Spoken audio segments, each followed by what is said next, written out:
Hello friends, welcome back to my channel. आज हम battalion इस रशियन फिल्म के बारे में बात करेंगे जो 2015 में रिलीज़ हुई थी। ये एक नारी के सम्मान और आत्मविश्वास की कहानी है। सन 2017 में पहला विश्व युद्ध शुरू होकर 3 साल गुजर चुके थे और रशिया की हालत बहुत ही ख़राब हो चुकी थी। रशिया के जवानों ने बॉर्डर पर लड़ने से मना कर दिया था। रशिया के लिए समय बहुत ही कठिन था और बहुत ही निराशाजनक भी था। इस फिल्म के पहले ही सीन में हमें रशिया का ST पीटर्सबर्ग शहर दिखाया जाता है और उस शहर में एक खूबसूरत सी सिंगर अपनी माँ के साथ सिंगिंग प्रैक्टिस कर रही है। उसके साथ उसकी नौकरानी भी रहती है जिसका नाम फ्रॉस्का होता है। तभी उनको एक लेटर रिसीव होता है। नादिया का फियांसे जो कि लड़ाई में फ्रंट बॉर्डर पे था वो शहीद हो चुका है और नादिया ये सुन के अपने आंसू रोक नहीं पाती है।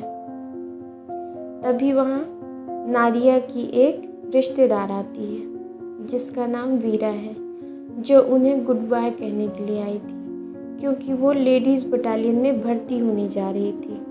दरअसल रशिया में उनके सारे सोल्जर्स का कॉन्फिडेंस बहुत लो हो गया था और उन्हें यह भी यकीन हो गया था कि वो पक्का हारेंगे। बहुत ही थोड़े से सोल्जर्स बचे थे और वो जिंदा अपने घर जाना चाहते थे, इसीलिए उन्होंने लड़ने से मना कर दिया था। तो रशिया में सोल्जर्स की कमी होने के कारण रशियन गवर्नमेंट ने लेडीज़ बटालियन बनाने का और उन्हें बॉर्डर पे फ्रंट पे भेजने का फैसला किया था और वीरा इसी लेडीज़ बटालियन का हिस्सा बनना चाहती थी। वीरा से इंस्पायर होकर नादिया भी लेडीज़ बटालियन ज्वाइन करने का ठान लेती है और नादिया से इंस्पायर होकर फ्रोस्का भी लेडीज़ बटालियन ज्वाइन करने की ठान लेती है। उसी समय इधर मिलिट्री ऑफिस में ऑफिसर्स की मीटिंग चल रही होती है। वहाँ पर एक फिल्म दिखाई जा रही है जिसे देखकर सबको पता चलता है कि रशियन जवानों ने लड़ने से मना कर दिया है और वो रशियन ऑफिसर्स जो फ्रंट पर हैं वो करप्ट हो गए हैं। जर्मन रशियन के साथ दोस्ती कर रहे हैं, उनको शराब और खाना ऑफर कर रहे हैं। इन शॉर्ट हालात बहुत ही बुरे हो चुके हैं। खुद रशिया के जवान ही अपने वतन को जर्मनी का गुलाम होने से बचाना नहीं चाहते थे। सिर्फ शराब के लिए जिंदा रहने के लिए ये सब देखकर सारे ऑफिसर्स बहुत परेशान और बेचैन हो जाते हैं। इसके उपाय के तौर पर उन सभी जवानों की मृत्यु की सज़ा देने की बात करते हैं जिन्होंने लड़ने से मना कर दिया था या फिर दुश्मन के साथ घुल मिल रहे थे। ये आइडिया सभी ऑफिसर्स को पसंद नहीं आता है। इसके लिए ऑफिसर्स एग्री नहीं करते हैं, जिसकी वजह से इस आइडिया को खारिज कर दिया जाता है। और फिर दूसरी दुनिया की पहली लेडीज़ बटालियन की बात करते हैं तो ऑफ कोर्स ये आइडिया भी सभी को पसंद नहीं आता क्योंकि उन्हें लगता है कि लेडीज़ बिना कुछ किए ही फ्रंट पे मारी जाएंगी। फिर भी और कोई ऑप्शन ना होने की वजह से ये रास्ता ट्राई करने का डिसीजन लिया जाता है और एक काबिल ऑफिसर पे इस वुमेन बटालियन की ट्रेनिंग और निगरानी की जिम्मेदारी दी जाती है और उसकी फ्रेंड वीरा ये बटालियन ज्वाइन करने के लिए पहुंच गई हैं।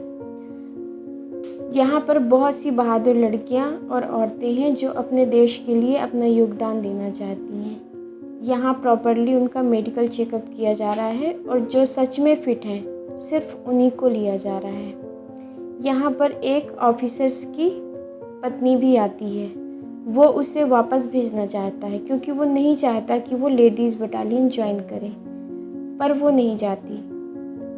वो कहती है कि जहाँ तुम जाओगे वहीं मैं भी जाऊंगी। फाइनली उस ऑफिसर्स को पत्नी का नाम लिखना पड़ता है लिस्ट में। वहाँ एक बहुत मोटी औरत भी आती है जिसका नाम एडॉप्ट किया है। उसका साइज़ देखकर उसे रिजेक्ट किया जाता है, पर वो एक लोहे का रॉड टेढ़ा कर साबित करती है कि वो मोटी है तो क्या हुआ, वो स्ट्रॉन्ग भी है। और आखिरकार लेडीज़ बटालियन की लेफ्टिनेंट, जिसे मैडम चीफ कहा जाता है, उसे अपने बटालियन के डिप्यूटी के तौर पे अपॉइंट कर लेती हैं और उसके बाद वहाँ के जनरल भी अपनी बेटी नतालिया को लेकर वहाँ पहुँचते हैं। वीमेंस बटालियन में भर्ती करने के लिए जनरल और उनकी बेटी अपने देश के लिए लड़ना चाहते हैं। उसके बाद जितनी भी लेडीज़ सिलेक्ट हुई हैं सभी लेडीज़ के बाल काट दिए जाते हैं और उन्हें ट्रेनिंग के लिए रेडी किया जा रहा है। बाल काटते समय उनमें से कुछ लेडीज़ वहाँ से भाग जाती हैं क्योंकि वो नहीं चाहती कि उनके बालों की वो कुर्बानी दें, लेकिन ज़्यादातर लेडीज़ अपने बाल काटकर ट्रेनिंग के लिए रेडी हो गई हैं। फिर रात में इनको इनके सोने की जगह और बेड मिलते हैं। तो बटालियन की इंचार्ज दैट मीन्स वो मोटी लेडी एक दूसरी लड़की जिसका नाम नतालिया है, जो जनरल की बेटी है, उससे लड़ाई करती है उसके बेड के लिए। तभी वहाँ मैडम चीफ आ जाती है और उस मोटी लेडी जिसका नाम एडॉप्टिया है उससे डिप्यूटी का ओहदा छीन लेती हैं और नतालिया को दे देती हैं। मतलब नतालिया को बटालियन का इंचार्ज बना दिया जाता है। जैसा कि ये एडॉप्टिया को नतालिया का बेड चाहिए था तो उसे नतालिया का बेड दे दिया जाता है। इससे पता चलता है कि जो मैडम चीफ हैं वो बहुत ज़्यादा डिसिप्लिन्ड हैं और वो अपनी लेडीज़ बटालियन को बहुत ही ज़्यादा अच्छे से संभालना जानती हैं। फिर अगली मॉर्निंग में अंधेरे में ही इनकी ट्रेनिंग शुरू हो जाती है। इनका पहला दिन तो काफ़ी टफ था सभी के लिए। किसी तरीके से इनका पहला दिन ख़त्म होता है और रात को ये आराम से सो जाती हैं। ये सभी लड़कियां फिर से अगले दिन अर्ली मॉर्निंग में इनका फिर से दिन शुरू होता है। धीरे धीरे ट्रेनिंग करते करते इन लड़कियों को प्रैक्टिस हो जाती है तथा ये हर तरीके की ट्रेनिंग इन्हें सिखाई जा रही थी। फिर एक रात हम देखते हैं कि उन सारी लड़कियों में से एक लड़की चुपचाप खिड़की से बाहर निकल जाती है। ये वो लड़की है जिसका हस्बैंड यहीं पे ऑफिसर्स है। उसे खिड़की से जाते हुए एक दूसरी लड़की देखती है जिसका भी बॉयफ्रेंड एक ऑफिसर है। और फिर अगले दिन वो लड़की मैडम से जाके पूछती है कि उसे उसके बॉयफ्रेंड से मिलने जाना है, लेकिन इस बात के लिए मैडम चीफ मना कर देती हैं। तब ये लड़की उस लड़की के बारे में बताती है जो रात को चुपके से बाहर निकल गई थी खिड़की के द्वारा, और ये भी कहती है कि हम एक सोल्जर कमेटी बनाएंगे और हमें फ्रीडम एंड इक्वलिटी चाहिए। इस बात पर मैडम चीफ उस लड़की पर बहुत गुस्सा हो जाती है और उसे लात और घूंसों से मार के वहाँ से जाने के लिए कह देती हैं। फिर अगले सीन में हम देखते हैं कि नादिया की माँ उसे और उसकी नौकरानी को लेने के लिए आई हुई है, पर उनके साथ तो ना नादिया जाना चाहती है और ना ही फ्रोस्का जाना चाहती है। नादिया की माँ को खाली हाथ ही लौटना पड़ता है। उसके बाद अगले सीन में देखते हैं कि मैडम चीफ को अरेस्ट कर लिया जाता है और ये कोई नहीं समझ पा रहा है कि ऐसा क्यों हुआ है। यहाँ तक कि खुद मैडम चीफ भी नहीं जानती कि उनको आखिर क्यों अरेस्ट किया गया है। जब मैडम चीफ को ऑफिसर के सामने पेश किया जाता है तो उन्हें बताया जाता है कि उसने विमेंस बटालियन की 2 लड़कियों को बेरहमी से पीटा है, इसलिए उसे अरेस्ट किया है। और उन लड़कियों को मैडम चीफ ने सिर्फ इसलिए पीटा क्योंकि वो लड़कियां सोल्जर कमेटी बनाना चाहते थे। ये सरासर गलत है, इसलिए मैडम चीफ को रशियन आर्मी से निकाल दिया जाएगा और ये कार्रवाई पूरी होने तक उन्हें जेल में रखा जाएगा। ये फैसला सुनाया जाता है। यहाँ साफ है कि वो लड़की एक नंबर की फ्रॉड है जिसने मैडम चीफ की कंप्लेन की थी। शुरू से ही वो बटालियन में गुंडागर्दी करती आ रही थी और मैडम चीफ ने जो किया वो सही था, लेकिन उस लड़की का बॉयफ्रेंड मैडम चीफ से बड़ा ऑफिसर्स होने के कारण उसने अपने बॉयफ्रेंड का सहारा लेते हुए मैडम चीफ के साथ ऐसा करवाया था।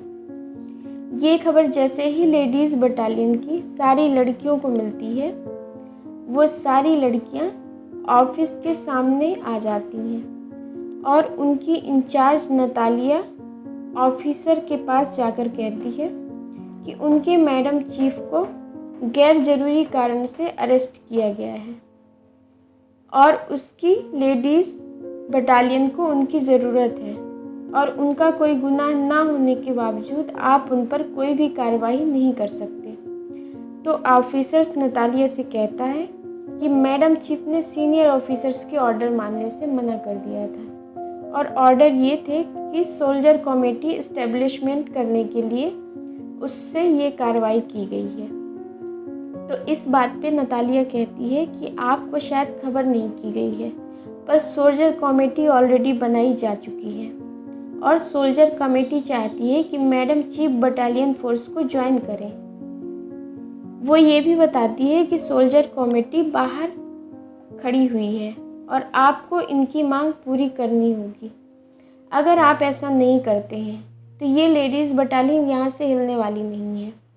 इस बात का जवाब दिए बिना ऑफिसर्स नतालिया को वहाँ से जाने के लिए कहता है और वो चली जाती है, पर बाहर आकर वो अपनी बटालियन के साथ खड़ी हो जाती है। उसके बाद शाम हो जाती है, फिर हम देखते हैं रात हो जाती है और रात में बारिश भी होती है।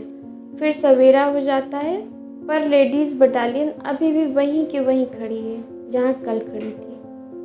और ये नज़ारा देखकर ऑफिसर्स को मैडम चीफ को फिर से बटालियन के लेफ्टिनेंट बनाने का डिसीजन लेना पड़ता है, पर ऑफिसर्स शर्त रखते हैं कि कल आप सबकी एग्ज़ाम होगी और अगर उस एग्ज़ाम में एक भी लड़की फेल हुई तो ये पूरी की पूरी बटालियन डिसमिस कर दी जाएगी। रात होती है और रात में सारी लड़कियां नर्वस और घबराई हुई होती हैं, पर इसी बीच सबको एक बात पता चलती है कि नतालिया प्रेग्नेंट है।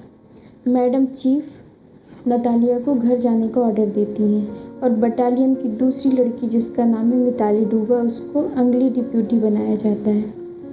अगले दिन बटालियन का एग्ज़ाम है जिसमें पता चलेगा कि लेडीज़ बटालियन रहेगी या ख़त्म की जाएगी और साथ ही वह लेडीज़ बटालियन फ्रंट बॉर्डर पे लड़ने के लिए जाएगी या नहीं जाएगी।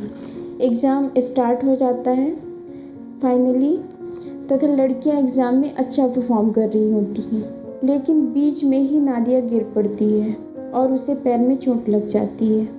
तो उसकी जो दो साथी होती हैं उसे उठाकर बाकी का टास्क कंप्लीट करके मैडम चीफ के पास आ जाती हैं, पर तब तक बहुत देर हो चुकी होती है। मैडम चीफ और बाकी के ऑफिसर्स उनका इंतज़ार कर रहे होते हैं। यह देखकर मैडम चीफ उनको अनफिट करार देती हैं, जिससे फ्रोस्का कहती है मैडम चीफ से कि यह गलत है, हमें सारे ऑब्स्टाकल्स पास करने का ऑर्डर दिया गया था, लेकिन हमें कोई टाइम लिमिट नहीं दी गई थी जो हमने कंप्लीट किया है। मैडम चीफ कहती हैं वह तो ठीक है, लेकिन आप लोग बहुत ज़्यादा लेट हो गए हैं। तब फ्रोस्का फिर से कहती है कि लेट हुए तो क्या हुआ, हमें टाइम लिमिट नहीं दी गई थी, हमें कोई टाइम में बाउंड नहीं किया गया था कि आप इस टाइम पे ही टास्क पूरा करके यहाँ पे आएंगे। और एक कमांडर की ड्यूटी होती है कि वह अपने ऑर्डर्स को फॉलो करे जो हमने किया है। इस बात पर ऑफिसर्स भी एग्री हो जाते हैं कि हमने कोई टाइम लिमिट नहीं दी और पूरी की पूरी बटालियन को एग्जामिनेशन में पास कर दिया जाता है और उसके बाद उनका शपथ ग्रहण समारोह होता है। यह ladies battalion officially Russian army का हिस्सा बन जाती है। फिर वो दिन भी आता है जब लेडीज़ बटालियन को लड़ाई पे जाने के लिए रवाना किया जाता है। रेलवे स्टेशन पे हमें दिखाया जाता है कि नादिया का फियांसे घायल अवस्था में पड़ा होता है, लेकिन नादिया को यह बताया गया था कि उसका फियांसे बॉर्डर लड़ाई के दौरान फ्रंट बॉर्डर लाइन पर रहते हुए शहीद हो गया था। नादिया अपने फियांसे को देख के बहुत इमोशनल हो जाती है और अपने आंसू रोक नहीं पाती है, पर आखिरकार ट्रेन चल पड़ती है और नादिया को अपने फियांसे को छोड़कर लड़ाई पे जाना ही पड़ता है। उसके बाद जब लेडीज बटालियन फ्रंट पे पहुंचने ही वाली होती है तो वहाँ पे उनकी मुलाकात रशियन बटालियन से ही होती है, जो इन सब लेडीज़ को फ्रंट पर आने की वजह से बहुत ही हीन भावना से देखते हैं और कहते हैं कि घर चली जाओ, और उनसे बहुत बदतमीजी करते हैं और बहुत ही गलत तरीके से भी ट्रीट करते हैं और कहते हैं कि चुपचाप घर चली जाओ और घर जाकर घर संभालो, लड़ाई औरतों का काम नहीं है। उनमें से एक मेल सोल्जर बाकियों को रोकता है और लेडीज़ बटालियन को जाने देने के लिए कहता है, और वो ये भी कहता है कि बस एक बार फ्रंट लाइन को विजिट करने में कोई हर्ज नहीं है। लेकिन सोल्जर कमेटी ने यह डिसाइड किया है कि कोई भी नहीं लड़ेगा। मतलब वो उन सब लेडीज़ को बता रही हैं कि यहाँ पे कोई वॉर हो ही नहीं रहा है। मतलब हम लोग जर्मन से लड़ ही नहीं रहे हैं। जाना चाहती हो तो जाओ, विजिट करो उस प्लेस को और सीधा घर जाओ। इस बात पर ऑफ कोर्स पूरी लेडीज़ बटालियन को और मैडम चीफ को बहुत गुस्सा आता है, लेकिन वो उनसे कोई ख़ास बहस किए हुए वहाँ से निकल जाती हैं। फिर उसके बाद वो फ्रंट लाइन के सबसे नज़दीक जो हेडक्वार्टर है वहाँ पहुँच जाती हैं। और वहाँ जाने के बाद इनको पता चलता है कि डिफेंस लाइन पे कोई भी सोल्जर नहीं है और सभी ने लड़ने से मना कर दिया है।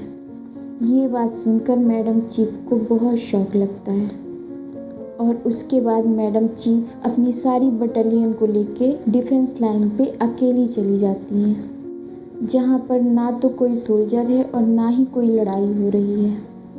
और उन लेडीज़ बटालियन को देख के आगे से 2 जर्मन सैनिक उनके लिए शराब और खाना लेके आ जाती हैं, दोस्ती का हाथ आगे बढ़ाने के लिए।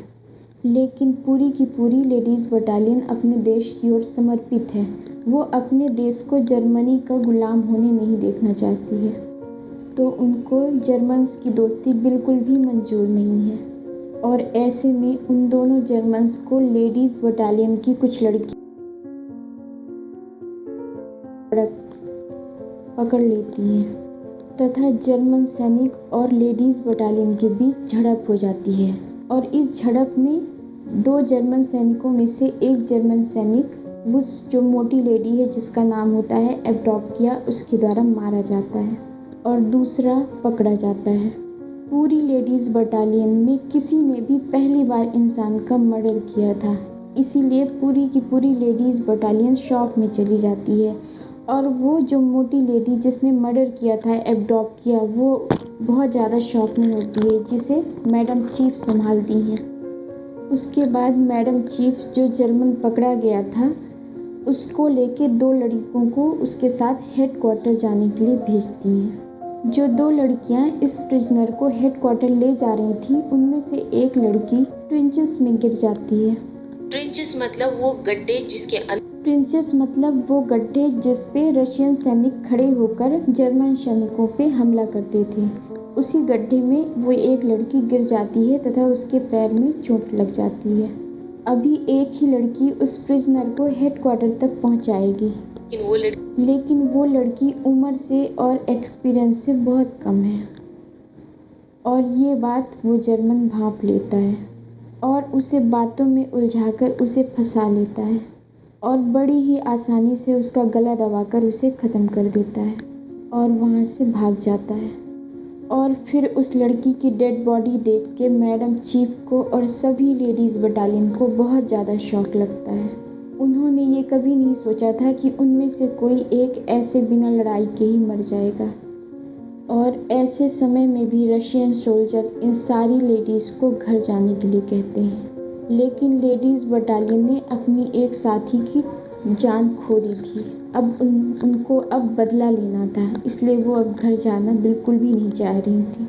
और फिर समय गुजर जाता है और उनको इस ट्रेंचेस में रहते हुए पूरा 1 महीना हो जाता है, लेकिन अभी तक कोई रियल वॉर शुरू नहीं हुआ है।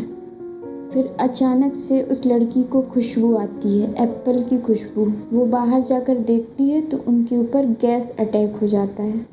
सारी लेडीज़ जल्दी जल्दी में मास्क पहनती हैं, लेकिन कुछ लेडीज़ को मास्क नहीं मिल पाता है और इस वजह से कुछ लड़कियां पॉइजन गैस से मर जाती हैं। इस गैस अटैक का सभी लड़कियां बहादुरी से सामना करती हैं तथा कुछ लड़कियां मारी जाती हैं, लेकिन वो जर्मन को भगाने में और जीत हासिल करने में कामयाब हो जाती हैं, जो कि तारीफ़ के काबिल बात थी। और अब मैडम चीफ जनरल के पास जाती हैं और सोल्जर्स के बैकअप फोर्स की मांग करती हैं, लेकिन उन्हें वहाँ से खाली हाथ ही लौटना पड़ता है, क्योंकि वहाँ के जनरल कहते हैं कि यहाँ का कोई भी सैनिक लड़ना नहीं चाहते हैं और ना ही वो आपके साथ आएगा और ना ही वो मेरे ऑर्डर मानेंगे, अगर मैं उनको कहूँगा तो भी। मैडम चीफ को खाली हाथ ही वहाँ से लौटना पड़ता है लौटते समय मैडम चीफ के पति, जो कि खुद एक सोल्जर हैं, वो मैडम चीफ को बहुत ही बेरहमी से पीटते हैं, क्योंकि मैडम चीफ फ्रंट पे लड़ाई कर रही थी जर्मन सोल्जर्स के साथ, और ये मैडम चीफ को पीटने का नज़ारा बाकी सोल्जर्स देखते रह जाते हैं, कुछ भी नहीं करते।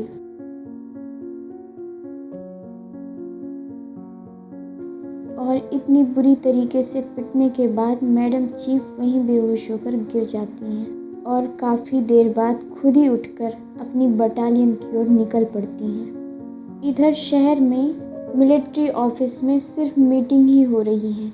वो पर्दे पर देख रहे हैं कि फ्रंट लाइन में क्या हो रहा है, और फ्रंट लाइन पे सिर्फ और सिर्फ लेडीज़ बटालियन है जो डटी हुई है और जर्मन्स का मुकाबला कर रही हैं।